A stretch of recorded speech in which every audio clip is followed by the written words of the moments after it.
Okay, so this will be a commentary of a game that I had on stream on Monday.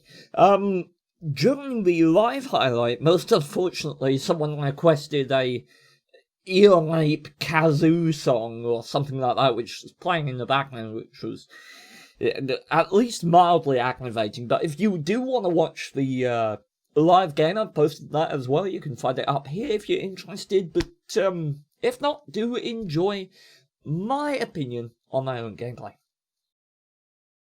Okay, dear lord, I'm probably going to pause this replay a lot, because there is a lot to talk about in this monster of a game, Nuremberg. First off, let's talk about Nuremberg. In my opinion, the single worst balanced map in the entirety of World of Tanks. It's a very good example of wargaming shit design.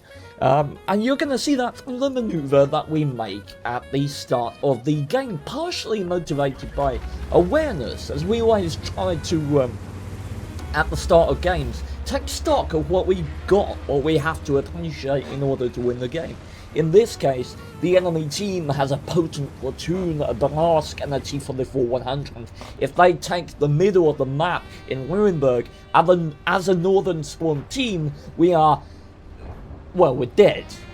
The field is just not winnable if the enemy has a secure position in the middle, as I'll show you in a minute. I mean, the transparency of the imbalance in this map is quite potent. I mean, you can see it. Let's just I paused a split second before this arty endures a cruel death, so you got that to look forward to. But the transparency is really quite kind of humiliating. Look at this. Due to the fact that this position exists and has no equivalent on the other side here, and even if it did, it would be blocked by here, this position, which allows hold-down play, locks down the entirety of the field whilst utilising perfect cover from the generic TD camping locations. It is absolutely insane, and what we did at the start of the game, manoeuvring towards the middle, I eventually decided there was no opposition there, so I could utilise the field. But that's the thing, isn't it? That manoeuvre wasn't motivated by a desire on our part to utilise that position. Ian's there. I wouldn't have gone there in Ian's position, I don't think. But that was it. We went there not to gain. We didn't go there to go, okay, I'm going to use this position to outplay, to go hold down, to make something of this game. No, we went there purely to obtain the blessing of the absence of the enemy team. We went there so that the enemy team could not use a position that's game-breaking and overpowered. That's insulting to have to do. And I was glad when the enemy team didn't turn up there, so that I could go to the field, so that I could actually use this position and play the game. Because I'll tell you what, ladies and gentlemen, if there were enemy medium tanks, hold down here, hold down in the windows up here, you can't use the field. In fact, 99% certain that the field's already lost if the enemy gets to that position. Because if the enemy is spotting you from there, in addition to them being able to shoot you in the side, people like this IS-3 that poke around the corner will be able to shoot the entirety of this area. Oh, it's painfully balanced, but I tell you what, I was gonna include this in my more recent video, Where to Never Go. I was going to say, do not spawn north on Nuremberg, but that's more bitchy and less helpful, as, you know, cathartic as bitching about wargaming's map design is. You kids want to see some RNG, you're gonna love this. Oh! Oof! That is, that's a big ouch. Now, 440 alpha damage on this 127mm gun. Quite a unique caliber. We've actually deleted the Barask for the entirety of his tank. I have a tendency to yell alpha damage whenever I fire in this tank, just because 440 alpha damage. Yes, you pay for that in DPM. 3.87 rounds per minute. It's got a base reload of 15.5 seconds. That's insane. Now, the DPM is not STG levels of bad, but it's not remarkable by any means. But yes, absolutely, the alpha damage does make up for it. 0.36 accuracy with a 2.5 second aim time. But this gun handles itself well on this platform. And with 380 meters of view range, these light tanks gallivanting out over this field are not going to be able to get away from us very easily. 380 meters of view range isn't remarkable, but what is remarkable is the fact that in this T8 medium tank you can roll as high as 472, and it's not that uncommon. But we do love to see the 500 rolls. I don't think I get one of them in this game, but when you roll for 500 plus with a 440 alpha damage gun, god damn, it's fucking sexy. So, we cleaned up the south of this map, and we're going to utilize, I believe my reload with the equipment setup I've got vert stabs and hammer and a aim tuning device. I've forgotten what, but plus 10% to aim time. So my reload is just over 12 seconds with the aid of a sort of bond consumable or whatever. My brain has just completely malfunctioned apparently, utilizing 900 horsepower to speed us at our speed limit of 50 kilometers an hour, 20 in reverse, along the field here. Now, interestingly enough, 900 horsepower, that sounds really significant. It sounds like a lot. Compared to like a CDC, which is well known for having like the best horsepower per ton on any medium, which had 1,200, I believe, horsepower. 900 is significant, and yet you've got a horsepower per ton of 15.95. That's not remarkable among medium tanks. It really isn't, and that is because this Chimera can weigh up to 60 tons. This tier 8 medium tank can weigh as much as a T-32. It is an incredibly heavy tank, and yet you've got a speed limit of 50 kilometers an hour and a reverse speed of 20. That is remarkable. But the traverse speed is 30 degrees a second. I'm going to pause it here again so that I can get this spew out before we get into action that I really want to talk on here. 30 degrees a second, to put that in perspective, the E-75, the tier 9 German heavy tank, has a traverse speed of 30 degrees a second. Right? And on hard terrain, the effective is 28.5. On medium terrain, it's 25.91. And on soft terrain, it's 15. Those effective traverse values are worse than the super heavy German, the E-75, across the board. So you get the feeling this is not an incredibly mobile tank by merit of it being able to flank around people and traverse and, you know, move at high speeds around the enemy. But having that 50 kilometers an hour top speed, listen, I'm fanboying over the tank, okay? The Chimera is my favourite tank out of the 3 that I've acquired from these personal missions. So, we're gonna get spotted here, which is quite odd, but we'll roll with it. The IS misses a shot, and I'm gonna come out, and I can reliably pick up that kill. There are not many tier 8 medium tanks that could do that. You've got the Guard, and you've got the Chimera. Okay, let's talk about what I'm doing here. Now, the enemy currently is distracted by tearing Ian apart like a, you know, slice of pizza right now. So Ian is fucking dead.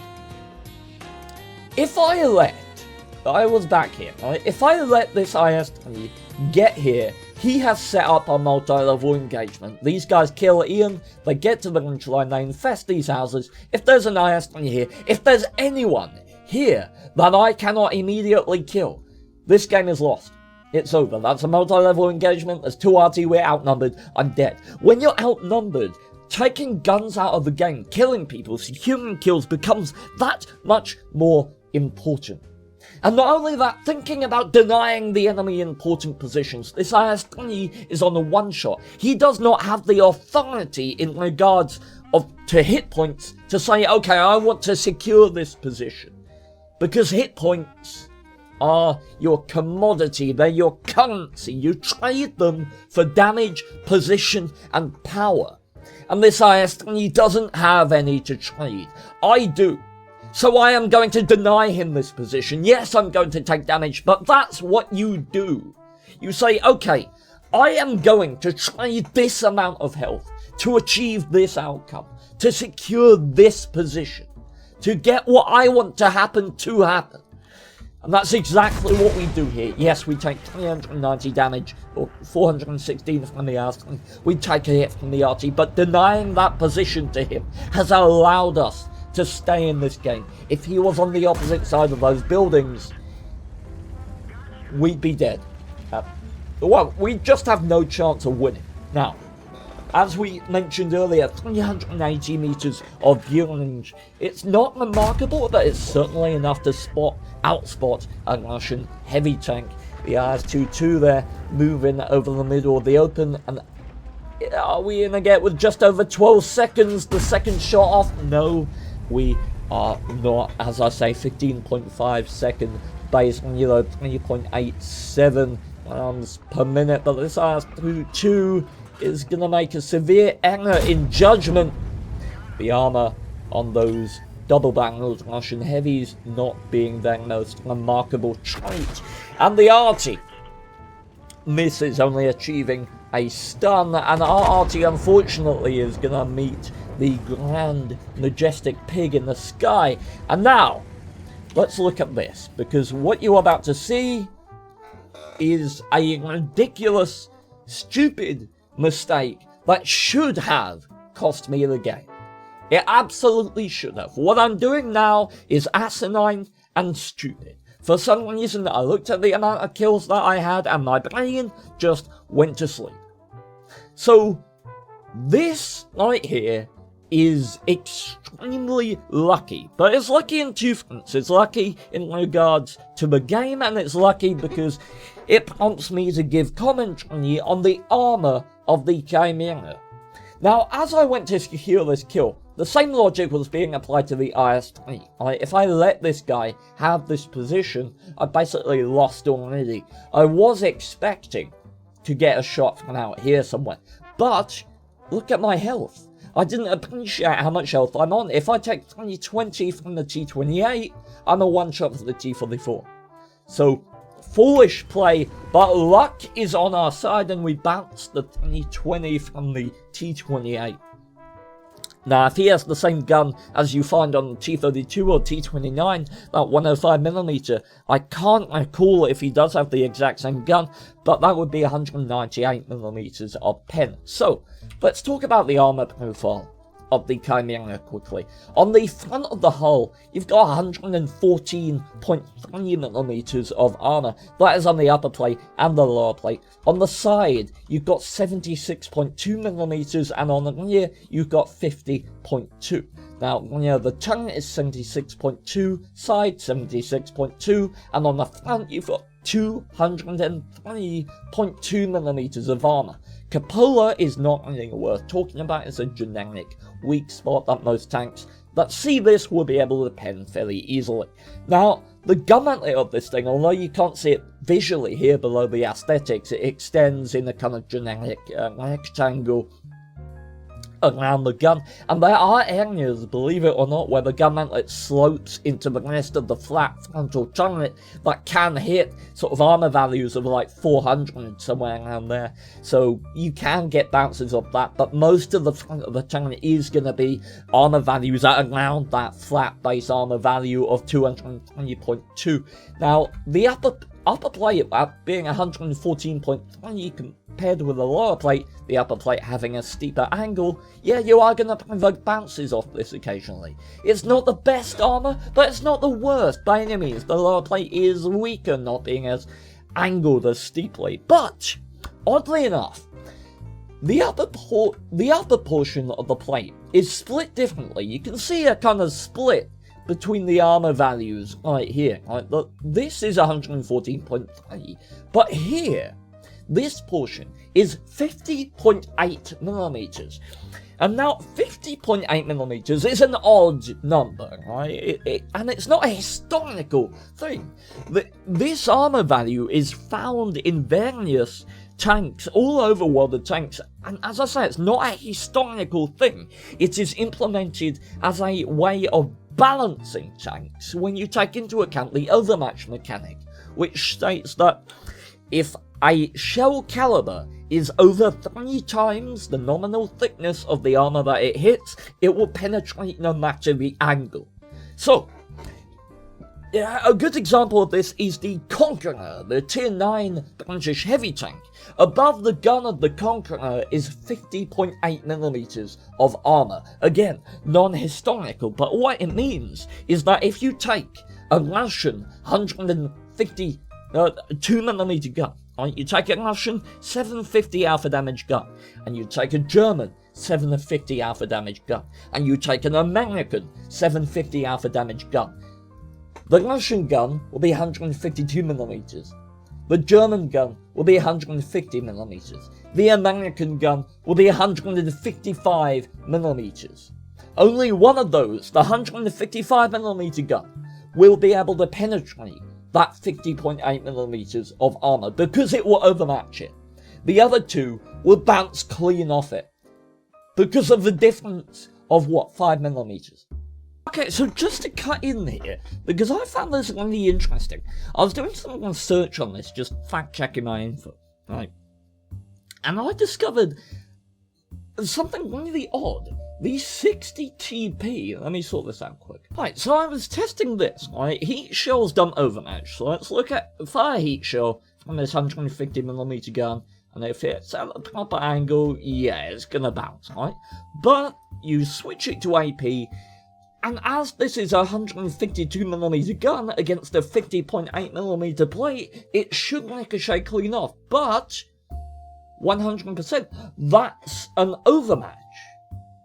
And yet, if you switch to a Russian 152mm gun, let's take the ISU 152K here, and you fire an AP shell at this exact same angle, it ricochets. And I found that really odd. I thought, well, that's bullshit, because a 50.8mm plate times by 3 is 152.4. This ricochets because it's 0.4mm lower than the caliber that it needs to overmatch. But then I looked at the 60TP again and found something quite interesting.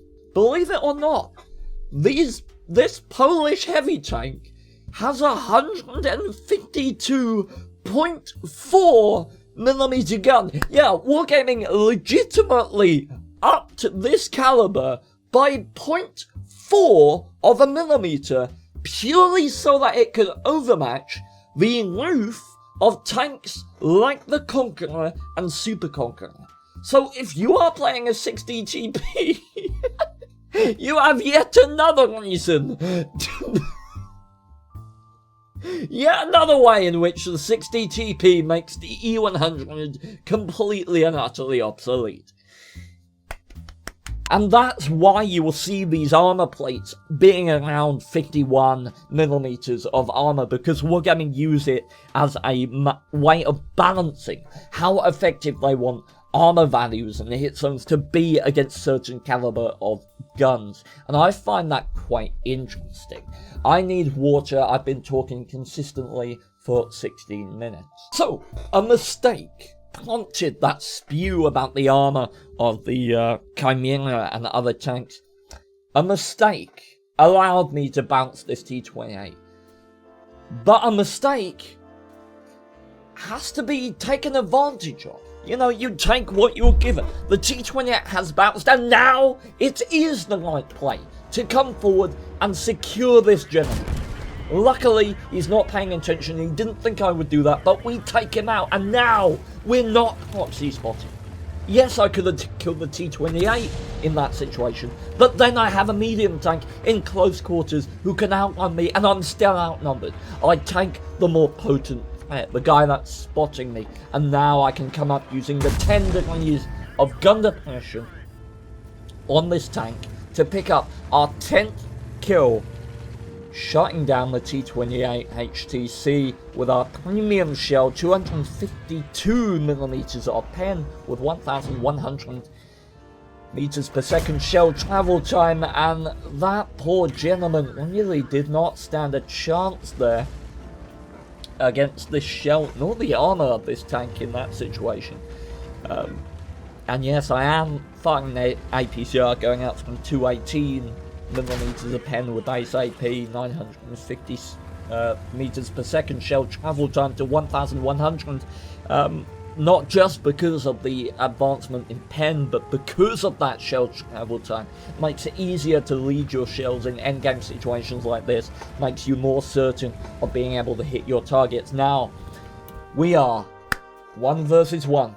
222 hit points against an M12. Yes, absolutely the M12 can take me out in one shot if he gets the right shot. If he hits my side, 76.2mm of armor on the hull and the turret, my rear hull, 50.2. He can't pen me, but he can certainly splash with high enough damage to take me out. So we're going to meander over here into the town and see if we can pick up the 12th kill. I have never acquired 12 kills before in World of Tanks. Now we can one-shot him. People in my Twitch chat were going on about loading HE, but we don't need to. This man is YOLOing through the town, and we pick up the 12th kill, one-shotting the tier 7 pig. What a beautiful game. In a beautiful, beautiful tank. I have absolutely loved basically every game that I've had in my Chimera. In my opinion, it has the kind of gameplay that I wanted to see on the British light tanks, believe it or not. I mean, not exactly. You know, you don't want a light tank to play exactly like a medium, but the characteristic out-trading, which is something that's kind of unique to the Chimera among tier 8 medium tanks. The ability to go up to an IS-3 and actually trade better, go 1 for 1 and come out on top is something that I find very stimulating within gameplay. I really like it. It gives the tank something unique and different, which is exactly, in my opinion, what a reward vehicle should be. I think tanks like the Chimera, tanks like the Barask, are really good examples of wargaming implementing tanks that are not overpowered, but have a niche that fill a hole, that feel satisfying to play and to achieve expertise in.